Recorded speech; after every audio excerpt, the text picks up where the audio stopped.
Salut à tous et bienvenue dans un nouveau thread d'histoire d'horreur. Aujourd'hui, je vais vous raconter l'une des légendes urbaines les plus célèbres et effrayantes, l'appel venant de l'intérieur de la maison. Cette histoire se déroule dans les années 70, avant l'ère des smartphones et du GPS. Une jeune babysitter nommée Sarah gardait 2 enfants dans une grande maison de banlieue. Les parents étaient sortis pour une soirée entre amis et ne devaient rentrer que tard dans la nuit. Tout se passait normalement. Sarah avait couché les enfants vers 20h et s'était installée dans le salon pour regarder la télévision. Vers 21h30, le téléphone sonna. En décrochant, elle entendit une voix d'homme, étrange et rauque, qui lui demanda « As-tu vérifié si les enfants allaient enfin bien ?» Perturbée, Sarah raccrocha immédiatement. Quelques minutes plus tard, le téléphone sonna à nouveau. La même voix, plus menaçante cette fois. « Tu devrais vraiment aller voir si les enfants vont bien. » Sarah, de plus en plus inquiète, appela la police qui lui promit de retracer l'appel. Le téléphone sonna une 3e fois. Sarah décrocha, tremblante. La voix lui murmura « Comment peux-tu regarder la télévision alors que le sang coule sur les murs ?» À cet instant, la police rappela Sarah sur une autre ligne. « Mademoiselle, quittez immédiatement la maison. Les appels proviennent d'une ligne à l'étage. » Sarah lâcha le combiné et courut vers la porte d'entrée. C'est alors qu'elle entendit des pas lourds descendre l'escalier. Elle réussit à sortir juste à temps pour voir les voitures de police arriver. Les policiers trouvèrent les enfants sains et saufs dans leur chambre, mais découvrirent qu'un homme s'était introduit dans la maison plusieurs heures auparavant et se cachait dans une chambre d'amis à l'étage.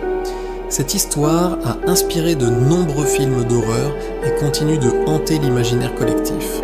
Elle nous rappelle que parfois, le danger n'est pas à l'extérieur, mais bien à l'intérieur de ce que nous considérons comme notre refuge. Ce qui rend cette légende particulièrement effrayante, c'est qu'elle joue sur nos peurs les plus primaires. Être vulnérable, chez soi, la menace invisible, et l'idée qu'un inconnu puisse nous observer sans que nous le sachions. Dans les années 70, le téléphone fixe était le seul moyen de communication, ce qui rendait la situation encore plus angoissante. L'histoire soulève aussi des questions sur notre sentiment de sécurité. Nous verrouillons nos portes, installons des alarmes, mais sommes-nous vraiment à l'abri ?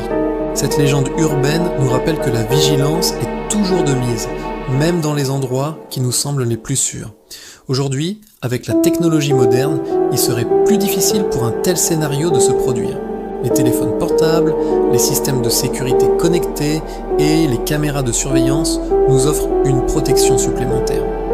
Pourtant, l'histoire continue de nous faire frissonner. Ce qui est fascinant, c'est que cette légende urbaine s'inspire peut-être de faits réels. Dans les années 70, plusieurs cas d'intrusion similaires ont été rapportés, même si aucun n'a exactement correspondu à ce récit précis.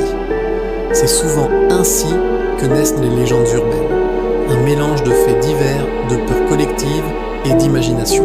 La figure du babysitter en danger est devenue un classique du genre horrifique, et cette histoire en est probablement l'une des sources d'inspiration. Elle combine parfaitement tous les éléments d'une bonne histoire d'horreur: l'isolement, la vulnérabilité, la montée progressive de la tension et la révélation finale glaçante. Si cette histoire vous a fait frissonner, n'hésitez pas à la partager autour de vous. N'oubliez pas de liker cette vidéo et de vous abonner à la chaîne pour plus d'histoires effrayantes. Et surtout, la prochaine fois que vous gardez des enfants, pensez à bien vérifier tous les recoins de la maison avant de vous installer confortablement. Je vous retrouve bientôt pour une nouvelle histoire qui vous empêchera de dormir. Prenez soin de vous et n'oubliez pas, parfois le danger est plus proche qu'on ne le pense.